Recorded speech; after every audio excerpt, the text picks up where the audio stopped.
Non. Alors, on va redémarrer. Bonjour Xavier Gervais. Donc, je vais présenter Monsieur Tesson, psychologue, qui va nous parler du PASA, en se posant la question de savoir si le PASA peut devenir un accueil de jour. Et j'avoue que la question m'intéresse, dans la mesure où je fais partie des 5 dans le plan Alzheimer 2008-2012 qui ont inventé les PASA UHR. Ah, merci d'avance. Merci. Ou à rebours. Génial. Donc, David Tesson, psychologue du vieillissement depuis 20 ans dans les EHPAD. Merci, docteur Delamarre, de m'avoir fait confiance cette année pour intervenir sur l'EHPAD de demain et quelque chose d'assez concret, comment opérationnaliser tout ça. Alors, si ça fonctionne bien. Non, il vibre. Yes, c'est bon. Donc, l'EHPAD de demain, je me suis forcément posé la question de ce qu'ils entendaient. J'ai pris comme source le plan régional de santé des Pays de la Loire, qui normalement doit nous fixer les axes stratégiques de développement des EHPAD. Dans le PRS, j'ai trouvé globalement 2 objectifs majeurs. Le premier, financier, sans surprise, maîtriser les coûts liés à l'évolution démographique par le maintien à domicile. Mais adapter l'accompagnement aux attentes, je ne reviendrai pas, ça a été dit de nombreuses fois, vivre au domicile et des besoins nouveaux, les maladies neurodégénératives et la dépendance. Les moyens envisagés par l'ARS. Développer les capacités d'aide au domicile, donc développement des SIA, des accueils de jour, des hébergements temporaires, l'hôpital à domicile et les services polyvalents d'aide et de soins à domicile. Soutenir les aidants par la formation, le répit. Développer les coopérations entre les services d'aide au domicile et les EHPAD. Et là, on rejoint tous les échanges qu'on a eus sur l'EHPAD hors les murs. Développer les solutions intermédiaires pour un accompagnement, j'aurais dû mettre plus graduel entre le domicile et l'EHPAD. Et là, je crois qu'on connaît tous la brutalité de l'entrée en institution. Essayer d'offrir des solutions intermédiaires. Lutter contre l'isolement au domicile. Effectivement, toutes les personnes âgées au domicile n'ont pas forcément un entourage, ce que nous disait M. Fregona tout à l'heure. Les objectifs, c'était dans l'autre sens. Voilà, ça marche dans les 2 sens. L'EHPAD de demain doit, donc j'ai repris mot pour mot ce que nous disent les livrets du PRS, développer de nouvelles prestations permettant de répondre à un besoin de médicalisation croissant. Exemple, astreinte de nuit, tout en préservant un projet d'animation et de vie sociale. L'astreinte IDE de nuit, c'est sûrement très intéressant. Pour un EHPAD rural de taille moyenne, financièrement, ça c'est très compliqué. Quant à l'hébergement temporaire ou l'hébergement d'urgence, forcément, garder une chambre qui ne sera pas occupée régulièrement, ça affecte le taux d'occupation de l'établissement et inévitablement le budget. Et tant que les gens ne voudront pas travailler bénévolement, malheureusement, c'est nécessaire.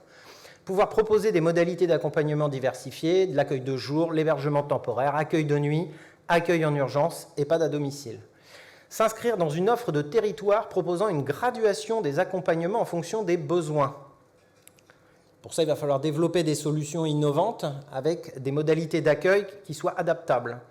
Déterminer les modalités d'accompagnement de publics spécifiques. On parle de plus en plus des personnes handicapées vieillissantes, des malades jeunes et des personnes issues de la filière psychiatrique. Déterminer ces modalités de coopération avec le secteur sanitaire afin d'éviter les hospitalisations inutiles. Apprendre à travailler avec le domicile, en gros. Donc, pour résumer, si j'ai à peu près bien compris, l'EHPAD de demain doit développer des prestations innovantes, diversifiées, progressives et spécialisées. Bon courage. En maîtrisant les coûts, toujours. L'accueil de jour en PASA, est-ce que ça peut être une réponse pertinente?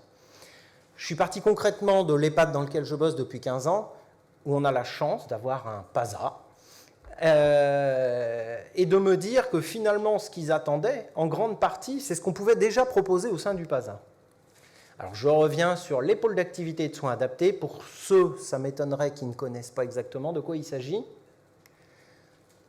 Donc, l'objectif général, j'aime bien le rappeler, accompagner de façon non médicamenteuse les troubles du comportement associés aux maladies neurodégénératives. Le grand objectif. Un objectif secondaire qui serait de favoriser l'autonomie cognitive et fonctionnelle à travers les activités de la vie quotidienne. Et c'est d'ailleurs pour ça que les PASA ont des tailles restreintes. On y fait la cuisine, on y fait du jardinage, on y fait beaucoup d'activités issues de la vie quotidienne. Ce qui est intéressant, notamment pour des gens qui seraient issus du domicile. Apporter soutien aux aidants par l'expertise, la formation et l'échange. C'est dans les textes. Concrètement, je l'ai rarement vu mis en place. Accessoirement, j'accompagne des établissements dans la préparation des coups de pathos et je vois beaucoup d'établissements. Et donc beaucoup de PASA. Et beaucoup qui n'ont jamais développé l'aide aux familles et aux aidants.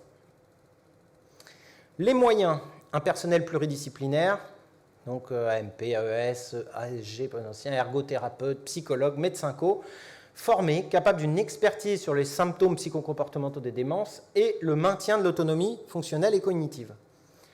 Un pôle à taille humaine permettant un accompagnement des troubles du comportement autour des activités de la vie quotidienne, ce que je vous disais tout à l'heure, cours, jardinage, courses, discussions, jeux, comme à la maison. Ce que j'aime à répéter. Le cadre réglementaire. Alors, quand j'ai monté le projet du PASA au sein de mon établissement, je me suis appuyé sur le document que tout le monde doit connaître, j'imagine, du moins tous ceux qui ont un PASA, le cahier des charges, PASA UHR, plus précisément le cahier des charges PASA. Et en me penchant sur la question, j'ai vu que le cahier des charges PASA avait été rénové en 2016 au travers des recommandations de bonnes pratiques professionnelles sur l'accueil et l'accompagnement des personnes atteintes de maladies neurodégénératives en PASA. Le document en question, vous le trouverez facilement sur Internet, qui est beaucoup plus complet, beaucoup plus riche, plein de suggestions, je vous invite à le lire. Dans ce document, donc issu des recommandations élaborées dans le cadre de la mesure 26 de l'axe 1 du plan des PMND, la mesure 26 prévoit la rénovation du cahier des charges des PASA afin notamment d'élargir les critères d'entrée au-delà des profils des personnes actuellement ciblées. Alors, pas forcément du domicile, mais peut-être aussi aux personnes issues des filières psychiatriques, qui présentent également des troubles du comportement, sans forcément avoir de détérioration cognitive majeure. En conséquence, pour les EHPAD, le décret susvisé et les recommandations de l'ANESM se substituent au cahier des charges PASA. Donc, je vous invite à prendre connaissance des recommandations, qui, comme le texte l'explique, se substitue au cahier des charges. Qu'est-ce que disent ces recommandations? Et qu'est-ce que disent les décrets en vigueur? Qu'est-ce que nous dit la loi? Le pôle d'activité et de soins adaptés, autorisé au sein de l'établissement pour personnes âgées dépendantes, ou le cas échéant en dehors de celui-ci, accueille en priorité les résidents de cet établissement. Si il est noté en priorité, et pas exclusivement, c'est qu'une porte est entrouverte. À nous de la franchir. Donc, ayant des troubles du comportement modérés, consécutifs particulièrement d'une maladie neurodégénérative associée à un syndrome démentiel qui altère néanmoins la qualité de vie de la personne et des autres résidents. Que disent ces recommandations de l'ouverture au domicile? L'ouverture au domicile y est régulièrement citée ou suggérée. Alors, à aucun moment il est dit clairement « ouvrez vos PASA au domicile ». Mais régulièrement, on peut trouver, les PASA accueillent prioritairement des personnes qui résident en EHPAD, que ce soit en séjour temporaire ou permanent, mais selon les situations, les places disponibles et le projet d'établissement, certaines personnes accueillies peuvent provenir de leur domicile. Les activités proposées sont évaluées et transmises aux équipes de l'EHPAD ou du service d'accompagnement à domicile. Là, encore une fois, on nous suggère qu'on peut travailler avec le domicile, par écrit, dans le dossier informatisé. Le goûter et le départ du PASA, en l'organisant après les activités de l'après-midi pour marquer la fin de la journée et préparer le retour à l'EHPAD ou au domicile. Donc on retrouve régulièrement cette suggestion d'une ouverture partielle au domicile. En quoi l'accueil de jour en PASA peut-il répondre aux objectifs de l'EHPAD de demain? Quels sont les apports potentiels d'un accueil de jour en PASA, maintenant qu'on voit qu'a priori c'est envisageable, au regard des objectifs du PRS? L'aide au maintien à domicile. L'accueil de jour en PASA permettrait de proposer des temps de répit pour l'aidant. Donc, sur l'établissement où je travaille, on envisage très sérieusement d'y aller. Sur les 12 places labellisées, on pense consacrer 2 places au domicile. Évidemment, ça permettrait d'offrir aux aidants des temps de répit à la journée. Mais ça permettrait également de proposer des formations aux aidants sur les maladies neurodégénératives et les symptômes psychocomportementaux. Ça permettrait de proposer des temps d'échange entre aidants, parce qu'on sait qu'il est parfois difficile de parler de ce qu'on vit avec des gens qui ne le vivent pas, d'où l'intérêt café des aidants. C'est quelque chose qui peut être mis en place avec peu de moyens au sein d'une structure. Prévenir l'épuisement des aidants, c'est aussi la vigilance des équipes du psychologue que je suis. Je fais référence à l'échelle de Zarit, si certains ne la connaissent pas, échelle d'épuisement, et les soutenir, que ce soit par le psychologue ou autre moyen. Proposer des évaluations neuropsychologiques, comportementales et fonctionnelles. Au domicile, toutes les solutions d'aide, certaines l'ont, mais c'est très rare d'avoir un psychologue au sein d'un service d'aide à domicile. La possibilité de faire des évaluations neuropsychologiques, c'est pas simplement, et je rebondis sur ce qui avait été dit, effectivement à 95 ans, l'intérêt de poser un diagnostic de démence est en général relativement modéré, sachant que cliniquement, on est déjà tous au courant. Par contre, c'est parfois intéressant de pouvoir expliquer à une équipe que cette personne qui souffre d'une démence d'allure vasculaire peut être apathique, dysphorique, souffrir de troubles de l'attention avec des répercussions mnésiques. Ce n'est pas pour autant qu'elle est dépressive et qu'il faut la mettre sous antidépresseur, et qu'elle est apathique, il faut la stimuler au regard de sa pathologie. Donc l'évaluation a d'autres intérêts que simplement la démarche diagnostique. Par une équipe pluridisciplinaire, ergothérapeute, psychologue, mes collègues ASG, AMP, elles aussi ont une expertise quant à la gestion des troubles du comportement et seraient en mesure d'en faire profiter les intervenants du domicile. Lutter contre l'isolement et ses comorbidités, le maintien à domicile, c'est merveilleux, mais on ne côtoie que des aidants.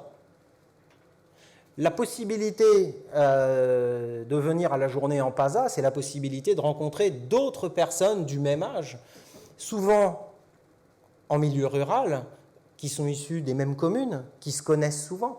Donc c'est un très bon moyen de lutter contre l'isolement et toutes ces comorbidités qu'on connaît, les troubles de l'humeur, l'observance médicale, le déclin cognitif. C'est aussi un moyen de favoriser l'autonomie cognitive et fonctionnelle au domicile à travers ces fameuses activités de la vie quotidienne qu'on pratique au quotidien en EHPAD. Quand on fait faire de la cuisine aux résidents, on peut imaginer que la personne sera en mesure de transposer à minima ce qu'elle a fait dans son domicile.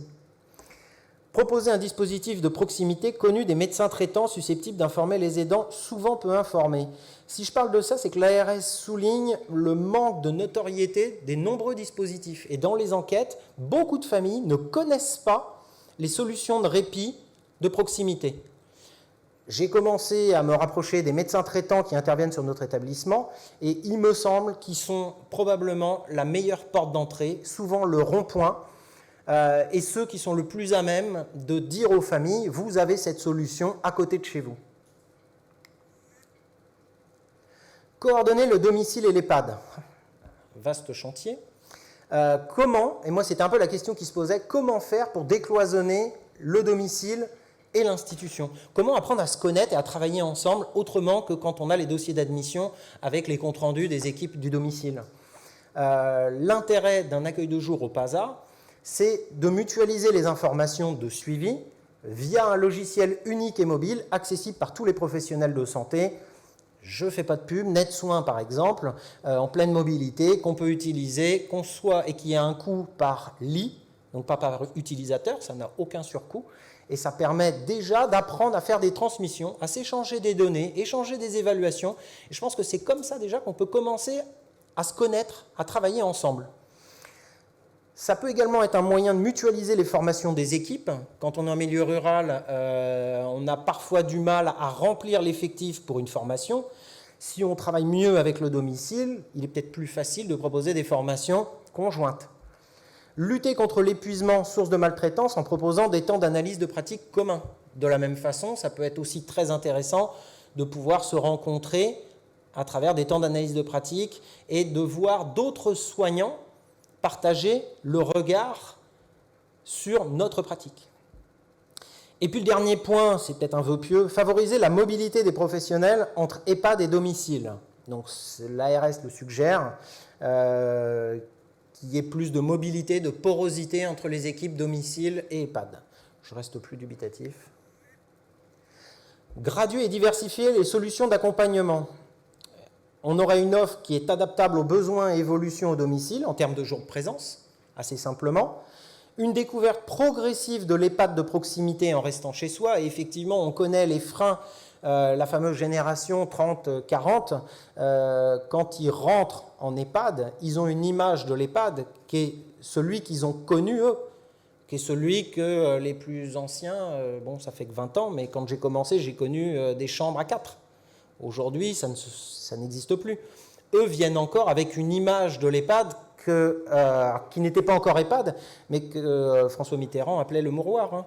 Donc ils n'ont pas toujours une belle image de la maison de retraite.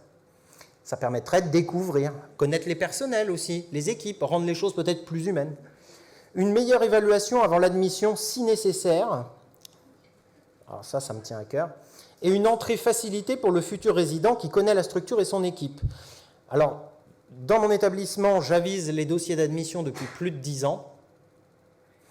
La semaine, début de semaine, je me suis occupé des nouveaux dossiers. J'ai encore 2 dossiers avec deux personnes, côté C en orientation dans le temps et dans l'espace, mais A ailleurs.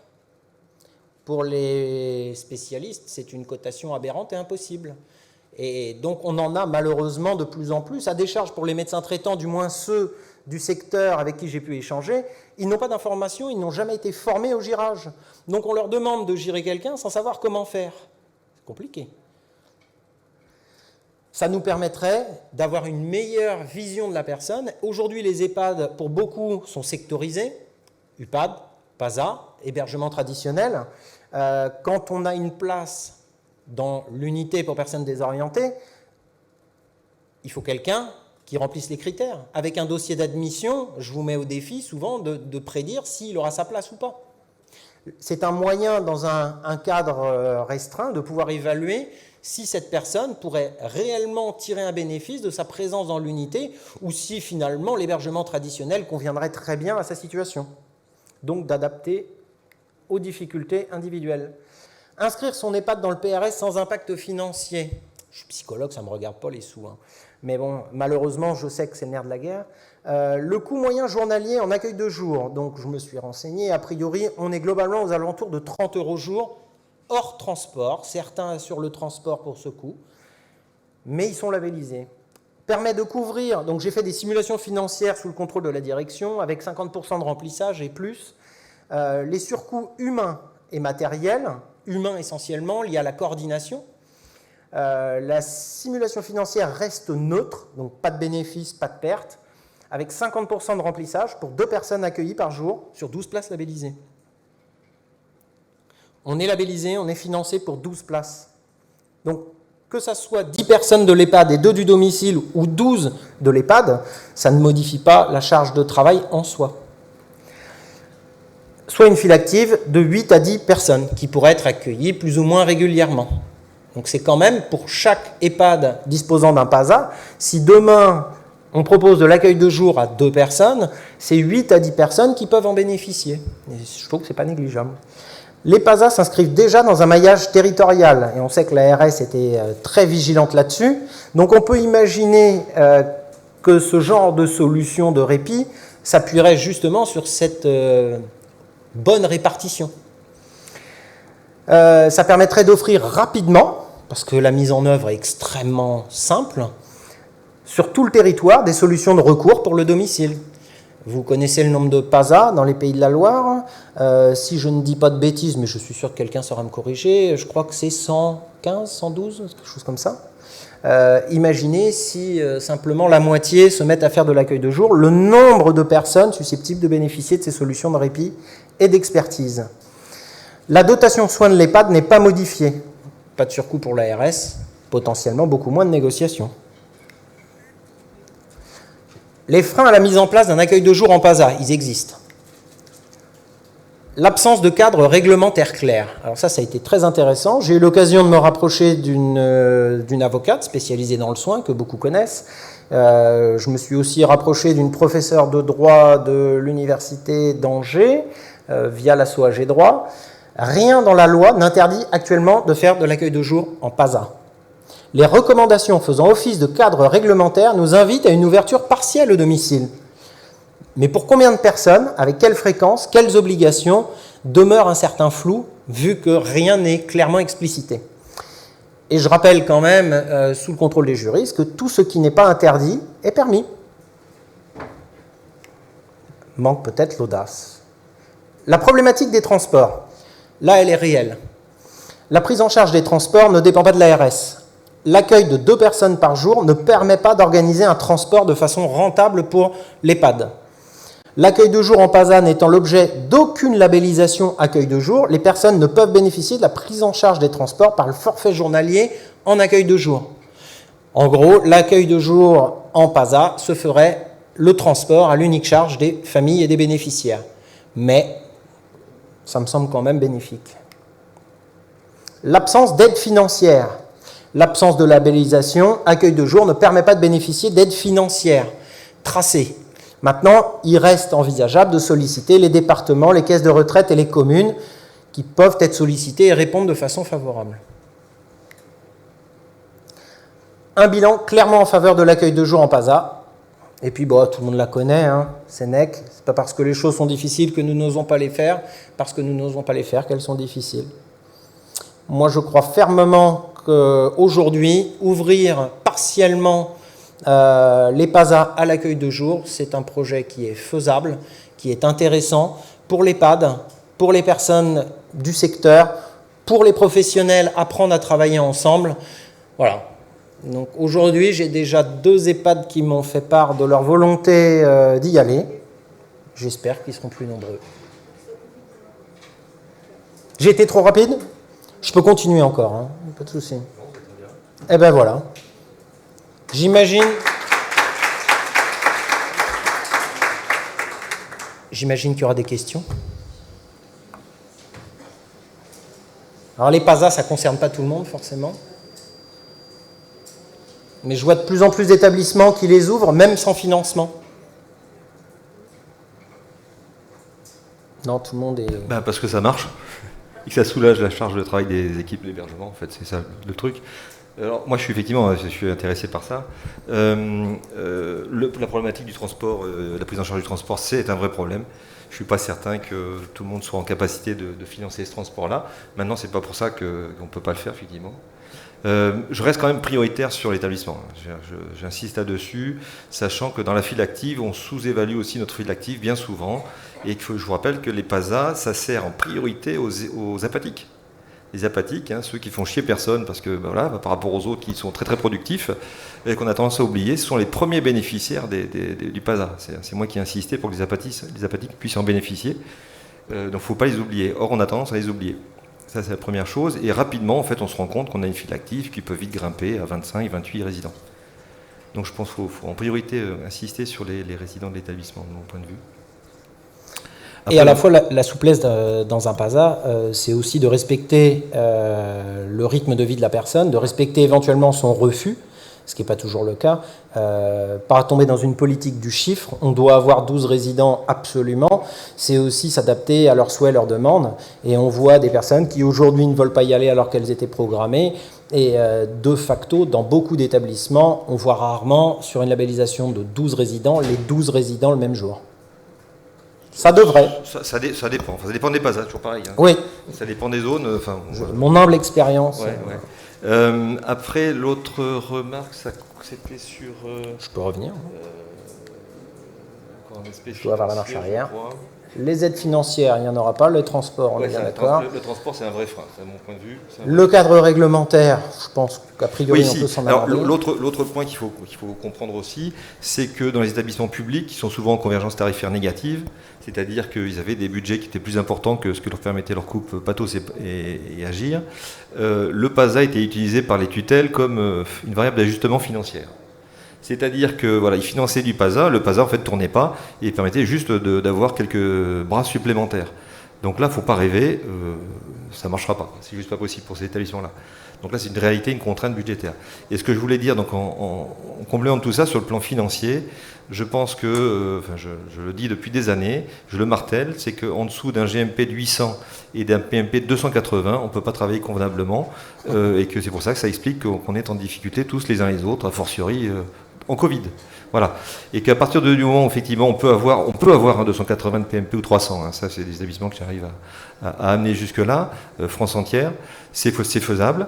Je peux vous faire la démonstration technique, c'est très très simple. Un résident de lambda d'EHPAD, son PMP de minimum est de 230, entre 230 et 287, de base, sans qu'il y ait de complexité particulière, juste avec de la prévention et du S1. Il faut juste intégrer ça. Et donc, ce qui veut dire que le PMP moyen de l'EHPAD, normalement, est de 280, 300 et non pas de 220 comme actuellement. Faut vous dites bien conscient qu'on est tondu par les ARS. Et donc, autrement dit, tant qu'on n'a pas ces budgets-là, on ne peut pas se permettre beaucoup de fantaisie. Et moi, je reste prioritairement axé sur la qualité des soins des résidents de l'établissement. Après, quand j'aurai vraiment les moyens de m'ouvrir sur l'extérieur, effectivement, je vais le faire avec grand plaisir. Je l'attends de mes voeux depuis des années. Je le souhaite. Parce que pour moi, effectivement, les EHPAD, c'est vraiment le phare dans la nuit. C'est le pôle de gérontologie de proximité. Ça, c'est clair. Mais encore, faut-il avoir les moyens. Voilà. Non, mais je suis d'accord, il n'y a pas de souci. Après, le principe de réalité, vous savez ce que disait Jacques Lacan, le réel, c'est quand on se tape la tête. C'est ça.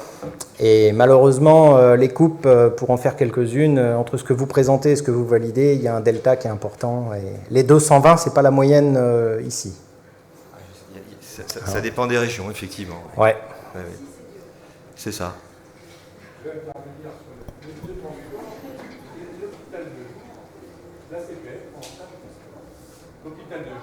En hôpital de jour, la CPM prend en charge les transports. Ouais. Donc, je en pense qu'il y a peut-être une négociation à faire avec la CPM pour prendre en charge les transports dans le cadre d'un accueil de jour en PASA.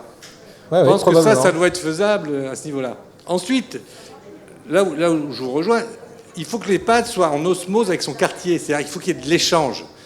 Pour qu'il y ait de l'échange, il faut que les hébergements temporaires d'EHPAD soient en particulier réservés aux gens du quartier. Ça peut paraître choquant, mais c'est comme ça. Si vous voulez qu'ils deviennent un EHPAD ressource du quartier.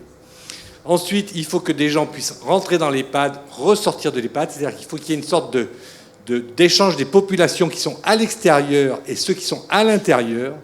C'est qu'au prix de cela qu'on arrivera à faire vraiment accepter l'EHPAD comme étant le pôle de gériatrie du quartier.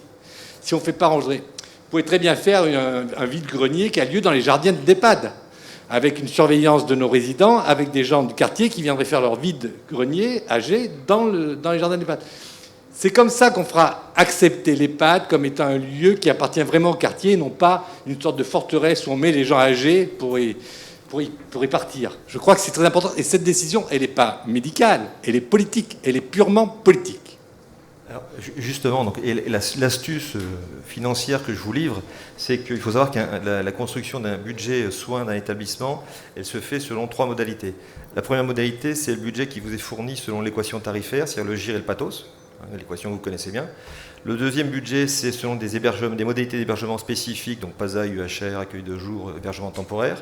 Et la troisième modalité, ce sont selon c'était à négocier donc dans le CEPOM, donc c'est avant les 5 ans, dans le CEPOM. Troisième modalité, donc ce sont des financements de projets innovants. Je pense que c'en est un. Et effectivement, dans ce cadre-là, on peut donc... Et l'avantage, c'est que quand on le négocie dans le cadre des financements complémentaires, c'est pérenne sur les 5 ans. Ce n'est pas juste one-shot des crédits non conductibles. Le problème, c'est que les ARS ont un petit peu perverti le système en vous disant donc, ce qui est bon de faire chez vous, et non pas l'inverse. Vous connaissez votre établissement, votre territoire, et vous pouvez leur dire ce qu'il faut. Donc, voilà, ça n'empêche qu'il faut quand même le présenter dans le cadre des négociations de CEPOM en disant que, effectivement, on souhaite, par exemple, ouvrir notre accueil de jour sur l'extérieur, etc. Ça, par contre, c'est des bons leviers. C'est ce qu'on envisage de faire et on attend les retours de l'ARS. Mais dans le cadre du CEPOM. Et dans le cadre du CEPOM, c'est ça, on est bien d'accord. Absolument. Et voir quels seront leurs retours, mais à moindre coût, ça me semble une solution intéressante pour décloisonner un petit peu l'EHPAD et apprendre à se connaître avec le domicile qu'on ne connaît pas aujourd'hui, ou très peu. Alors, et un grand principe général que je vous encourage de faire, c'est que lorsque vous négociez le CEPOM, donc l'ARS vous dit non, nous on a balisé ça dans notre plan régional de machin bidule, très bien, c'est gentil, sauf que ce n'est pas forcément les besoins de votre établissement. Donc je vous encourage les uns et les autres à faire les projets qui sont spécifiques et utiles à vos résidents et à votre établissement, quitte à ce qu'ils soient refusés. Et tous les ans, vous les remettez sur la table, parce qu'on n'est jamais à l'abri d'un retournement de politique machin qui fait que d'un seul coup, il y aura des crédits pour faire de l'accueil machin bidule, et vous serez sur le premier de la pile. Et ça tombera dans votre escarcelle. C'est comme ça que ça fonctionne.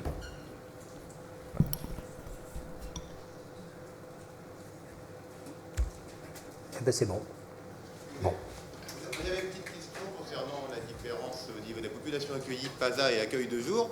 Parce qu'il me semblait que pour un accueil de jour de 6 places, c'était 2 soignants, 2 ASG ou AES, mais que pour un PASA, c'était 2 soignants pour 12 ou 14.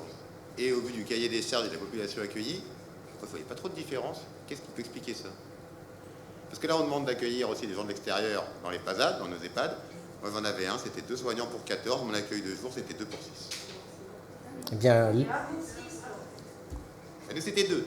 Cette force-là, 2 pour 6. c'est que vous aviez de la chance. Mais vous ne le saviez pas, en fait. Voilà. Dans le PASA, alors. 2 pour 14, ça reste compliqué quand même. Oui, ça reste compliqué, mais après, je veux dire, en maison de retraite, c'est où que c'est pas compliqué, quoi. Sur les unités protégées, les dotations sont quasiment les mêmes. En général, des unités de 12 places, et au mieux, vous avez 2 soignants en même temps. Et a priori, les troubles du comportement sont beaucoup plus importants, c'est le principe. Donc, oui, on est sous-doté, mais là, on n'apprend rien à personne. Non, c'était juste par rapport au mais je prends l'info. Voilà, même population accueillie, accueil de jour, extérieur EHPAD, moi j'avais le double, interne en EHPAD, ça reste toujours compliqué, j'avais 2 fois moins. Et il fallait faire la même chose, et là on nous parle de prendre aussi des personnes de l'extérieur.